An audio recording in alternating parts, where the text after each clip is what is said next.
While we are arguing over so many little things and mesmerized by so many trinkets, the net even now is closing around you and your children and your grandchildren, and it does not cause you to fear.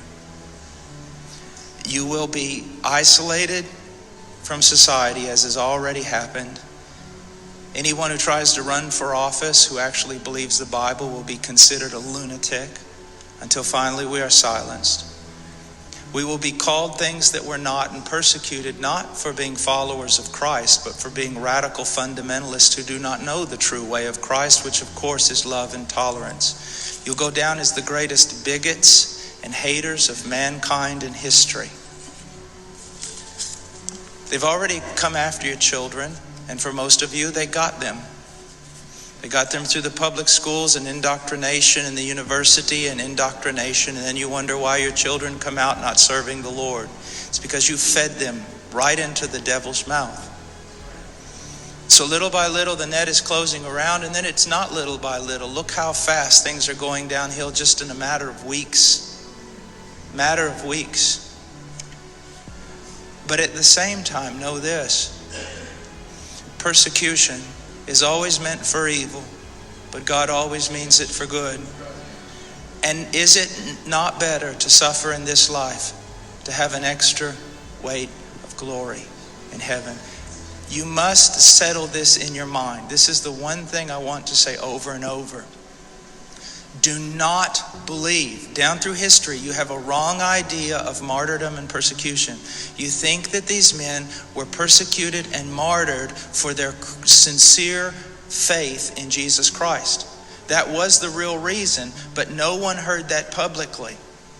They were martyred, and they were persecuted as enemies of the state, as child molesters, as bigots, as narrow-minded, stupid people who had fallen for a ruse and can contribute nothing to society.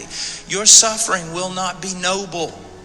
So your mind must be filled with the Word of God when all people persecute you and turn on you.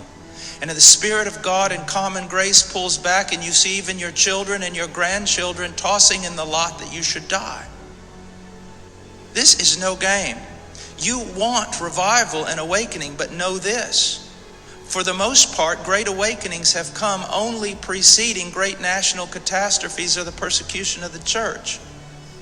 I believe God is bringing a great awakening, but I believe that He is raising up young men who are strong in trust in the providence of God to be able to wade through the hell that's going to break loose on us. And it will be on us before we even recognize it.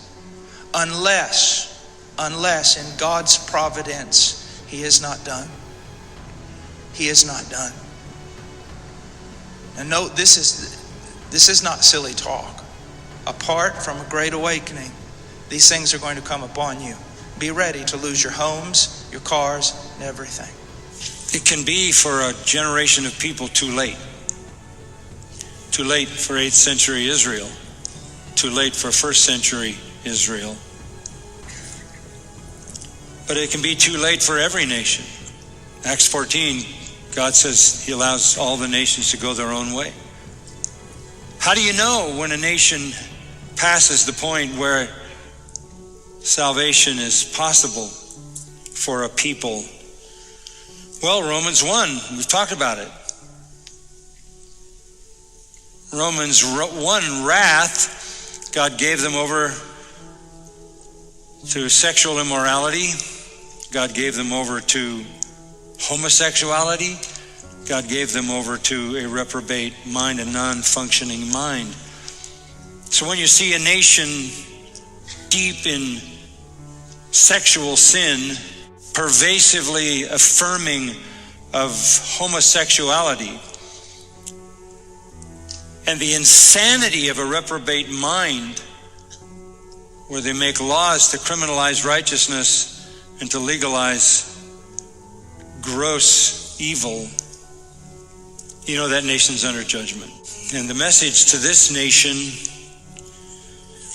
our message to this nation, if you say to the Lord, "Here am I, send me," the message is this: it's too late for the nation. We're under judgment. But it's not too late for the elect, because as Romans 11 says, Some are chosen. They can believe. They will believe when we proclaim the gospel. What's our message to this nation? You're under judgment.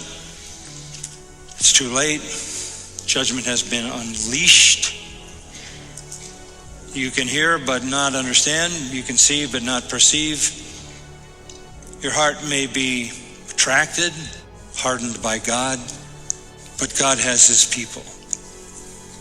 So we warn because we don't know who those people are. And we also offer the grace of the gospel. That's our calling.